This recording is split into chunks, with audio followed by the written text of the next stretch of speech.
আসসালামু আলাইকুম। সবাইকে স্বাগত জানাচ্ছি গ্লোবাল ভিউজে। আপনাদের সঙ্গে আছি আমি সুরভি দিবা। আজ জানাবো আন্তর্জাতিক গণমাধ্যমে আলোচিত সংবাদ ও বিশ্লেষণ। যুক্তরাষ্ট্রের রাজধানী ওয়াশিংটন ডিসিতে ক্যাপিটাল জুইশ মিউজিয়ামের বাইরে একটি অনুষ্ঠান চলাকালে গুলিতে ইসরায়েলি দূতাবাসের 2 কর্মী নিহত হয়েছেন। স্থানীয় সময় বুধবার রাতের ওই ঘটনায় এক সন্দেহভাজন ব্যক্তিকে আটক করা হয়েছে বলে কর্মকর্তারা সংবাদ মাধ্যমকে জানিয়েছেন। ওয়াশিংটন ডিসির 3য় ও এফ স্ট্রিট এলাকায় একজন পুরুষ ও একজন নারী গুলিবিদ্ধ হন। ঘটনাস্থল জাদুঘরের কাছেই অবস্থিত। এ এলাকায় FBI ও মার্কিন অ্যাটর্নির অফিসও রয়েছে। ওয়াশিংটন পুলিশের প্রধান পামেলা স্মিথ বলেন, অনুষ্ঠান শুরুর আগে জাদুঘরের বাইরে এক ব্যক্তি হাঁটাহাঁটি করছিলেন। সন্দেহভাজন হিসেবে ওই ব্যক্তিকে পরে আটক করা হয়েছে। তাকে আটক করার পর তিনি ফ্রি প্যালেস্টাইন বলে স্লোগান দেন। ওয়াশিংটনে ইসরায়েলি দূতাবাসের মুখপাত্র তাল নাইম কোহেন বলেন, নিহত 2 কর্মীকে খুব কাছ থেকে গুলি করা হয়েছে। তারা দুজনই একটি ইহুদি অনুষ্ঠানে অংশ নিচ্ছিলেন। ইসরায়েলি দূতাবাসের পক্ষ থেকে হামলাকারী, ভুক্তভোগী কিংবা হামলার উদ্দেশ্য সম্পর্কে তাৎক্ষণিকভাবে কোনো মন্তব্য করা হয়নি। মার্কিন হোমল্যান্ড সিকিউরিটি মন্ত্রী ক্রিস্টি নোয়েম নিশ্চিত করেছেন, গুলিতে নিহত ব্যক্তিরা ইসরায়েলি দূতাবাসের কর্মী। তিনি এক্সে এক পোস্টে লিখেছেন, আমরা সক্রিয়ভাবে ঘটনার তদন্ত করছি এবং শিগগিরই আরও তথ্য জানাব। আমরা হামলাকারীকে অবশ্যই বিচারের আওতায় আনব। FBI পরিচালক ক্যাশ প্যাটেল বলেন, তিনি ও তার দলকে ঘটনা সম্পর্কে জানানো হয়েছে। তার দল তদন্তে সহায়তা করছে। ক্যাশ প্যাটেল আরও বলেন, আমরা ঘটনা সম্পর্কে জানতে ও ব্যবস্থা নিতে মেট্রোপলিটন পুলিশ বিভাগের সঙ্গে কাজ করছি। সবাইকে অনুরোধ করছি, দয়া করে ভুক্তভোগী ও তাদের পরিবারের জন্য প্রার্থনা করুন। ওয়াশিংটনের মেট্রোপলিটন পুলিশ বিভাগ এ বিষয়ে তাৎক্ষণিক মন্তব্য করতে রাজি হয়নি। তবে বিভাগের পক্ষ থেকে জানানো হয়েছে, এ ঘটনা সম্পর্কে জানাতে শিগগিরই সংবাদ সম্মেলনের আয়োজন করা হবে। ফিলিস্তিনের অধিকৃত পশ্চিম তীরে বিদেশি কূটনীতিকদের লক্ষ্য করে ইসরায়েলি বাহিনী গুলিবর্ষণ করেছে। ইউরোপীয় ইউনিয়ন, আরব ও এশীয় দেশগুলোর ওই কূটনীতিকরা পশ্চিম তীরের জেনিন শরণার্থী শিবিরে মানবিক পরিস্থিতি পর্যালোচনায় গিয়ে ইসরায়েলি সেনাদের গুলির মুখে পড়েন। আল জাজিরা জানিয়েছে, ঘটনায় কেউ আহত না হলেও আন্তর্জাতিক অঙ্গনে সৃষ্টি হয়েছে ব্যাপক প্রতিক্রিয়া। ফিলিস্তিনি কর্তৃপক্ষ ও একাধিক দেশ নিশ্চিত করেছে, এই ঘটনা বুধবার ঘটেছে যখন কূটনীতিকদের একটি দল জেনিনে ইসরায়েলি বাহিনীর টানা 4 মাসের সামরিক অভিযানে ক্ষতিগ্রস্ত এলাকা ঘুরে দেখছিলেন। অভিযানে বহু মানুষ নিহত ও বাস্তুচ্যুত হয়েছেন। ইসরায়েলি সেনাবাহিনী দাবি করেছে, কূটনীতিকরা পূর্ব নির্ধারিত রুট থেকে সরে গিয়ে একটি নিষিদ্ধ এলাকায় প্রবেশ করেছিলেন, যার জেরেই তাদের সতর্ক করতে গুলি চালানো হয়। তবে তাদের ভাষ্য অনুযায়ী এটি সতর্কতামূলক গুলি ছিল এবং কেউ আহত হয়নি। পশ্চিম তীরের জন্য নিযুক্ত ইসরায়েলি সামরিক প্রশাসনের প্রধান জানিয়েছেন, তারা ঘটনাটি নিয়ে সংশ্লিষ্ট দেশগুলোর প্রতিনিধিদের সঙ্গে কথা বলবেন এবং ঘটনার প্রাথমিক তদন্ত সম্পর্কে কূটনীতিকদের অবহিত করবেন।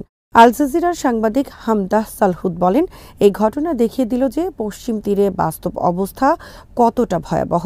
সেখানে কেউই নিরাপদ নয়, এমনকি কূটনীতিকরাও নয়। তিনি আরও বলেন, উত্তর পশ্চিম তীরের জেনিন, তুলকারেম সহ আশপাশের এলাকাগুলো সম্পূর্ণ ঘেরাও করে সামরিক অভিযান চালানো হচ্ছে, যাতে 10,000-এর বেশি ফিলিস্তিনি বাস্তুচ্যুত হয়েছেন। সামাজিক মাধ্যমে ছড়িয়ে পড়া ভিডিওতে দেখা যায়, কূটনীতিকরা যখন সাংবাদিকদের সঙ্গে কথা বলছিলেন তখনই আকস্মিকভাবে গুলির শব্দ শোনা যায় এবং সবাই আতঙ্কে আশ্রয় নিতে ছুটে যান। প্রায় 20 জন কূটনীতিক তখন জেনিনের পরিস্থিতি নিয়ে ব্রিফিং করছিলেন বলে এপিকে জানান নাম প্রকাশে অনিচ্ছুক এক ত্রাণকর্মী। ফিলিস্তিনি পররাষ্ট্র মন্ত্রণালয় এই ঘটনাকে ভয়াবহ অপরাধ বলে অভিহিত করেছেন। আবারও ইসরায়েল লক্ষ্য করে ব্যালিস্টিক মিসাইল হামলা করেছে ইয়েমেনের হুথি আনসারুল্লাহ বিদ্রোহীরা। বৃহস্পতিবার ভোরে এই হামলা করা হয়। ইসরায়েল মিসাইলটি ভূপাতিত করার দাবি করেছে। বৃহস্পতিবার ভোরের ওই হামলার পর ইসরায়েলের মধ্যাঞ্চলে একযোগে সতর্কতামূলক সাইরেন বাজানো হয়। এতে প্রধান শহর তেল আবিব সহ আশপাশের বিস্তীর্ণ অঞ্চলে আতঙ্ক ছড়িয়ে পড়ে এবং কয়েক লাখ মানুষ আশ্রয়কেন্দ্রে ছুটে যান। কেউ বাড়িতে তৈরি করা ভূগর্ভস্থ বাংকারে আশ্রয় নেন। রাস্তাঘাটে যান চলাচল থেমে যায়। পালাতে গিয়ে কয়েকজন আহত হওয়ার খবরও পাওয়া গেছে। জেরুজালেম পোস্টের খবরে বলা হয়েছে, মিসাইল হামলার সাথে সাথে কয়েকটি শহর ও গ্রামের নাগরিকদের মোবাইল ফোন অ্যাপে সতর্ক সংকেত পাঠানো হয়। হামলার কারণে তেল আবিবের বেন গুরিয়ন বিমানবন্দরের কার্যক্রম বন্ধ করে দেওয়া হয়। ইসরায়েলি প্রতিরক্ষা বাহিনী IDF-এর এক বিবৃতিতে বলা হয়েছে, ক্ষেপণাস্ত্রটি নির্ধারিত পথে শনাক্ত করা হলে তাৎক্ষণিকভাবে আকাশ প্রতিরক্ষা ব্যবস্থা সক্রিয় করে সেটিকে সফলভাবে ধ্বংস করা হয়। ঘটনার পর ইসরায়েলি সামরিক বাহিনী একটি পূর্ণাঙ্গ তদন্ত শুরু করেছে। ইয়েমেনের হুথিরা গত কিছুদিন ধরেই বেশ কিছু হামলা চালিয়েছে ইসরায়েলের ওপর। তবে এই রিপোর্ট লেখা পর্যন্ত হুথিরা বৃহস্পতিবারের হামলার বিষয়ে কোনো বিবৃতি দেয়নি। ইসরায়েলি সামরিক বাহিনী বলেছে, মিসাইল হামলাটি ইয়েমেন থেকে হয়েছে। ইসরায়েলি প্রধানমন্ত্রী বেনিয়ামিন নেতানিয়াহু ও প্রতিরক্ষা মন্ত্রী ইয়োভ গালান্ত পরিস্থিতি নিবিড়ভাবে পর্যবেক্ষণ করছেন এবং আকাশ প্রতিরক্ষা জোরদারের নির্দেশ দিয়েছেন। সামরিক সূত্রগুলো বলছে যে দেশের নিরাপত্তা নিশ্চিত করতে সব ধরনের প্রস্তুতি নেওয়া হয়েছে। এছাড়া বুধবার রাতে গাজা উপত্যকা থেকে ইসরায়েলের কয়েকটি শহর লক্ষ্য করে মিসাইল হামলা চালিয়েছে প্রতিরোধ যোদ্ধারা। হামলার ফলে গাজার সীমান্তবর্তী ইসরায়েলি এলাকাগুলোতে সাইরেন বেজে ওঠে। গাজা সীমান্তের কাছে ইসরায়েলি সামরিক বাহিনীর একটি ট্যাঙ্ক সমাবেশ লক্ষ্য করে এই হামলা হয়েছে বলে কিছু গণমাধ্যম জানিয়েছে। প্রতিরোধ সংগঠন ইসলামিক জিহাদের সামরিক শাখা আল কুদস ব্রিগেডস হামলার দায় স্বীকার করে জানিয়েছে, আশদোদ ও আশকেলন শহর লক্ষ্য করে রকেট হামলা চালানো হয়েছে। ইরানের পারমাণবিক স্থাপনাগুলোতে হামলার প্রস্তুতি নিচ্ছে ইসরায়েল। যুক্তরাষ্ট্রের গোয়েন্দা সংস্থাগুলোর নতুন তথ্যে বিষয়টি সামনে এসেছে। নাম প্রকাশে অনিচ্ছুক একাধিক মার্কিন কর্মকর্তার বরাত দিয়ে মার্কিন সংবাদ মাধ্যম CNN এই খবর জানিয়েছে। তবে এই প্রতিবেদনের বিষয়ে কোনো মন্তব্য করেনি ইসরায়েল। অবশ্য ইরানের পারমাণবিক স্থাপনায় হামলার এই সিদ্ধান্ত ইসরায়েল চূড়ান্ত করেছে কিনা তা এখনও স্পষ্ট নয়। মার্কিন প্রশাসনের ভেতরেও বিষয়টি নিয়ে ভিন্ন মত রয়েছে যে শেষ পর্যন্ত ইসরায়েল হামলা চালাবে কিনা তা নিয়ে মতবিরোধ রয়েছে বলেও জানায় CNN। রয়টার্স বলছে, CNN-এর এই প্রতিবেদন সম্পর্কে তারা এখনও নিশ্চিত হতে পারেনি। মার্কিন জাতীয় নিরাপত্তা পরিষদ তাৎক্ষণিকভাবে কোনো মন্তব্য করেনি। এছাড়া ইসরায়েলি দূতাবাস এবং প্রধানমন্ত্রীর দপ্তর থেকেও কোনো প্রতিক্রিয়া মেলেনি। CNN-এর প্রতিবেদনে এক গোয়েন্দা সূত্র বলেছে, সাম্প্রতিক কয়েক মাসে ইরানের পারমাণবিক স্থাপনায় ইসরায়েলি হামলার সম্ভাবনা উল্লেখযোগ্যভাবে বেড়েছে। সূত্রটি আরও জানায়, যদি যুক্তরাষ্ট্র ও ইরানের মধ্যে এমন কোনো চুক্তি হয় যেখানে ইরান তার ইউরেনিয়াম মজুদ পুরোপুরি সরিয়ে না নেয়, তাহলে ইসরায়েলের হামলার সম্ভাবনা আরও বেড়ে যাবে।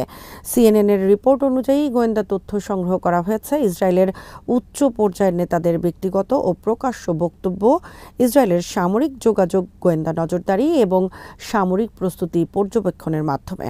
দুই মার্কিন সূত্রের বরাতে CNN জানায়, ইসরায়েলের যেসব সামরিক তৎপরতা লক্ষ্য করা গেছে তার মধ্যে রয়েছে বিমান হামলার জন্য গোলাবারুদ প্রস্তুত করা এবং সাম্প্রতিক একটি বিমান মহড়া সম্পন্ন করা, যা ইসরায়েল বড় ধরনের হামলার প্রস্তুতি নিচ্ছে বলে ইঙ্গিত দেয়। এমন এক সময় এই রিপোর্টটি সামনে এলো যখন যুক্তরাষ্ট্রের সাথে ইরানের পারমাণবিক ইস্যুতে সংলাপ চলছে। দুই পক্ষ চুক্তিতে পৌঁছানোর চেষ্টা করছে, তবে শেষ পর্যন্ত কতটা সমঝোতা হবে তা নিয়ে সংশয় রয়েছে। মঙ্গলবার ইরানের সর্বোচ্চ নেতা আয়াতুল্লাহ আলী খামেনি বলেছেন, আমেরিকার দাবি ইরান যেন ইউরেনিয়াম সমৃদ্ধকরণ বন্ধ করে।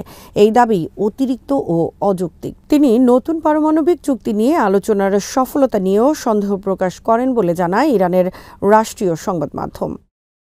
আন্তর্জাতিক পরিমণ্ডলে নিজ নিজ অবস্থান তুলে ধরতে বিভিন্ন দেশে প্রতিনিধি দল পাঠাচ্ছে ভারত ও পাকিস্তান। উভয় দেশই ইতোমধ্যে এজন্য লোক বাছাই ও টিম গঠন করেছে। দুই দেশের প্রতিনিধি দলেই রয়েছেন প্রভাবশালী রাজনীতিক ও দক্ষ কূটনীতিকরা। পাকিস্তানের ইংরেজি দৈনিক দ্য ডনের খবরে বলা হয়েছে, ভারতের সঙ্গে পাকিস্তানের সাম্প্রতিক সামরিক উত্তেজনা ও পাল্টা হামলা নিয়ে ভারতীয় প্রচারণার বিষয়ে বিশ্বকে জানানোর লক্ষ্যে পাকিস্তানের প্রধানমন্ত্রী শাহবাজ শরীফ বিভিন্ন দেশে উচ্চ পর্যায়ের একটি কূটনৈতিক প্রতিনিধি দল পাঠানোর সিদ্ধান্ত নিয়েছেন। সাবেক পররাষ্ট্রমন্ত্রী ও PPP নেতা বিলওয়াল ভুট্টো জারদারি নেতৃত্বাধীন এই প্রতিনিধি দলে রয়েছেন সাবেক পররাষ্ট্রমন্ত্রী হিনা রব্বানী খার সহ বেশ কয়েকজন প্রভাবশালী নেতা। বিশ্ব নেতাদের কাছে ভারতের আগ্রাসন ও আঞ্চলিক শান্তি বিনষ্টের চেষ্টার বিষয়ে পাকিস্তানের অবস্থান তুলে ধরার আগে বুধবার ইসলামাবাদে পররাষ্ট্র মন্ত্রণালয়ের প্রাথমিক আলোচনা শেষে সাংবাদিকদের সঙ্গে কথা বলেন বিলওয়াল ভুট্টো। এ সময় তিনি বলেন, ভারতের সাথে সাম্প্রতিক সামরিক উত্তেজনায় পাকিস্তানের তালেবানের শান্তিপূর্ণ অবস্থান তুলে ধরাই প্রতিনিধি দলের মূল উদ্দেশ্য। বিলওয়াল বলেন, কাশ্মীর বিবাদ কিংবা সন্ত্রাসবাদ যে কোনো উত্তেজনার মূল সংকটের সমাধান ছাড়া এই অঞ্চলে শান্তি আসতে পারে না। পাকিস্তান সবসময়ই শান্তি চায়। আন্তর্জাতিক পরিমণ্ডলে নিজেদের অবস্থান তুলে ধরতে এই ধরনের প্রচারণা চালানোর সিদ্ধান্ত নিয়েছে ভারত। বিশ্বের ৩৩টি দেশে গিয়ে সন্ত্রাসবাদের বিরুদ্ধে দিল্লির লড়াইয়ের কথা জানানোর সিদ্ধান্ত নিয়েছে নরেন্দ্র মোদীর সরকার। আগামী রোববারের মধ্যে ভারতের ৭টি প্রতিনিধি দল এসব দেশে গিয়ে দিল্লির অবস্থান তুলে ধরবে। ৭টি প্রতিনিধি দলে বিভিন্ন রাজনৈতিক দলের এমপিরা আছেন। ৩টি কমিটির নেতৃত্বে আছেন দেশটির বিরোধী দলীয় নেতারা। প্রতিনিধি দলগুলো মধ্যপ্রাচ্য, Europe, America, Latin America, Africa প্রভৃতি অঞ্চলে মোট ৩৩টি দেশে নিজেদের অবস্থান তুলে ধরবে। আফগানিস্তানের শাসক গোষ্ঠী তালেবানের ওপর বিদেশি সন্ত্রাসী সংগঠনের তকমা রাখা হবে কিনা তা পর্যালোচনা করছে যুক্তরাষ্ট্র। মার্কিন পররাষ্ট্রমন্ত্রী মার্কো রুবিও কথা জানিয়েছেন। বুধবার ওয়াশিংটনের ক্যাপিটল হিলে প্রতিনিধি পরিষদের পররাষ্ট্র বিষয়ক কমিটির এক শুনানিতে রুবিও বলেন, আমি মনে করি তালেবানকে সন্ত্রাসী সংগঠন হিসেবে আখ্যা দেওয়ার বিষয়টি এখন আরও একবার পর্যালোচনার আওতায় রয়েছে। রুবিও এ মন্তব্য এমন এক সময় করলেন যখন একদিন আগেই মার্কিন প্রতিরক্ষা মন্ত্রী পিট হেগসেট ২০২১ সালের আগস্টে আফগানিস্তান থেকে যুক্তরাষ্ট্রের বিশৃঙ্খল সেনা প্রত্যাহার নিয়ে এক নিবিড় পর্যালোচনা করার নির্দেশ দেন। ওই আগস্টে দেশ ত্যাগে ইচ্ছুক আফগানদের উদ্ধারে অভিযান চালানোর সময় কাবুল বিমানবন্দরে আইএসের বোমা হামলায় ১৩ মার্কিন সেনা ও ১৫০ জন আফগান নিহত হয়। ২০২০ সালের ফেব্রুয়ারি মাসে কাতারের দোহায় তালেবানদের সঙ্গে চুক্তি করেছিলেন ট্রাম্প। এটির লক্ষ্য ছিল আফগানিস্তানে ১৮ বছরের যুদ্ধের অবসান ঘটানো। পরে কয়েক মাসের মধ্যে প্রায় ৪,০০০ সৈন্য প্রত্যাহারের মাধ্যমে যুদ্ধ অবসানের কাজটি শুরু হয়। গত মঙ্গলবার এক স্মারকে প্রতিরক্ষা মন্ত্রী হেগসেট বলেন, ওই বিশৃঙ্খল সেনা প্রত্যাহার বিষয়ে ৩ মাস ধরে মূল্যায়নের কাজ চালানোর পর এ ঘটনার জবাবদিহি নিশ্চিত করতে একটি বিস্তৃত পর্যালোচনার প্রয়োজন। যুক্তরাষ্ট্রের সাবেক প্রেসিডেন্ট জো বাইডেনের প্রশাসন আফগানিস্তান থেকে মার্কিন সেনা প্রত্যাহার কার্যক্রম পরিচালনা করেছিল। তারা ওই বিশৃঙ্খল সেনা প্রত্যাহার কার্যক্রমের জন্য পরিকল্পনার ঘাটতি ও ডোনাল্ড ট্রাম্প প্রশাসনের প্রথম মেয়াদে সৈন্য সংখ্যা হ্রাসকে দায়ী করে। তালেবানের সঙ্গে ট্রাম্প প্রশাসনের করা এক চুক্তির ভিত্তিতে আফগানিস্তান থেকে সেনা প্রত্যাহারের কাজটি ত্বরান্বিত করেছিল যুক্তরাষ্ট্র। আজ এখানেই শেষ করছি। সবাই ভালো থাকুন, সুস্থ থাকুন আর দেখতে থাকুন বিডি ভিউজ। চ্যানেলটি ভালো লাগলে সাবস্ক্রাইব করুন, সংযুক্ত থাকুন আমাদের ফেসবুক পেজে। আল্লাহ হাফেজ।